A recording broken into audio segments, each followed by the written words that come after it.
Hi, a blessed day everyone. Welcome back to our daily words meditations. So our topic for today is found in Matthew. So it is found in Matthew 25 verse 35. Sinabi po doon dito, sapagkat ako'y nagutom at inyong pinakain, nauhaw at inyong pinainom, ako'y isang dayuhan at inyong pinatuloy, ako'y walang maisuot at inyong pinaramtan, nagkasakit at inyong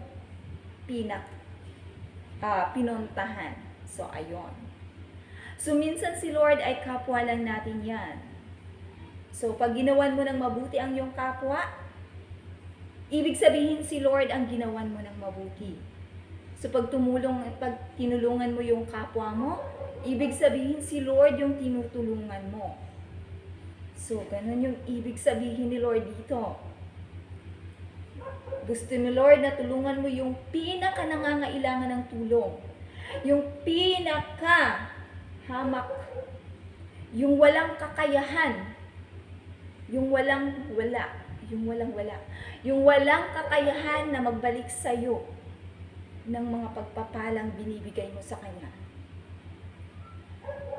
Ayun, dahil si Lord ang magbibigay ng reward sa'yo kapag ginawa mo yan. So, si Lord yung magbibigay niyan sa'yo. Dahil yung tinulungan mo ay walang-wala. So, ayun.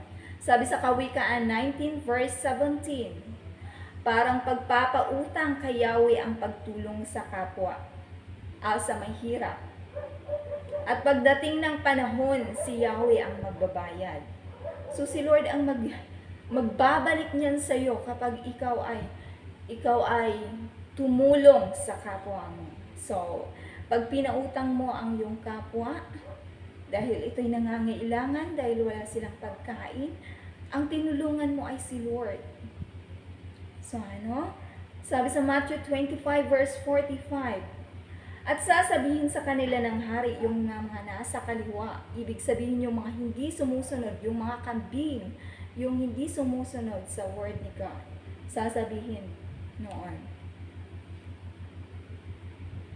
At sasabihin sa kanila ng hari, sinasabi ko sa inyo, nang pagkaitan ninyo ng tulong ang pinakahamak sa mga ito, ako ang pinagkaitan ninyo. So pag hindi mo tinulungan yung mga nangangailangan ng tulong, ibig sabihin si Lord ang pinagkaitan mo ng tulong. So, sabi nga sa sinabi ni Jesus, yung narinig kong sinabi ni Jesus, kung yung ginagawan mo lang ng mabuti ay yung gumagawa lang sa iyo ng mabuti, anong pinagkaiba mo sa kanila? Ni ang mga masasama din, ang mga masasama ay gumagawa rin ng ganon. So kung ang mahal mo lang ang ginagawan mo ng kabutihan, anong pinagkaiba mo sa kanila? So kailangan meron kang gagawing kakaiba. So, dapat meron kang gagawing kakaiba, yung gusto ni Lord na tulungan mo yung mga taong nangangailangan ng tulong, yung pinakahamak, yung pinakawalang-wala. So doon mo mararanasan ang breakthrough.